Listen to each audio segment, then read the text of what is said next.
Hey everyone, and welcome back to This Week in Maritime History, where we highlight remarkable events from the world's oceans, shipwrecks, battles, and the stories behind the names.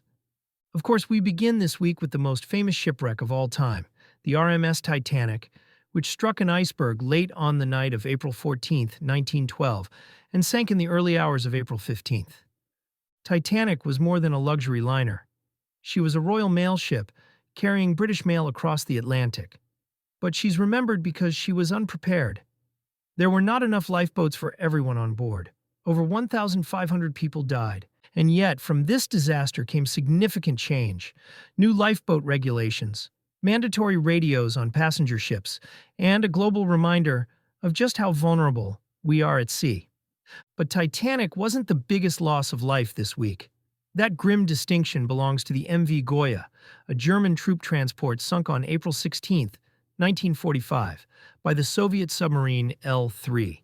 Goya was evacuating over 7,000 civilians and military personnel from Poland to Germany near the end of World War II.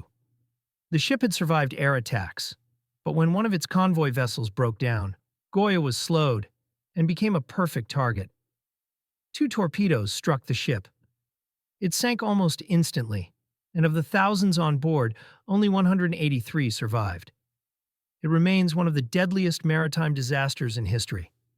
On a more enduring note, April 18, 1990, marks the day the wreck of the Cora F. Cressey, a massive five-masted wooden schooner, was added to the National Register of Historic Places. Launched in 1902 in Bath, Maine, she was one of the largest wooden ships ever built. After retiring from service in the 1920s, she served briefly as a floating nightclub, then was eventually sunk intentionally as a breakwater near Bremen, Maine. Today, you can see parts of her at the Maine Maritime Museum, right where she was built. And finally, we go back to April 20th, 1657, for the Battle of Santa Cruz de Tenerife. During the Anglo-Spanish War, English Admiral Robert Blake led an attack against a Spanish treasure fleet in the Canary Islands. While the treasure had already been offloaded, Blake managed to destroy most of the Spanish fleet in harbor without losing a single English ship. It was a stunning display of 17th-century naval power. That's it for this week. From the icy North Atlantic to the volcanic shores of the Canaries, these stories remind us how much of our history is written on water.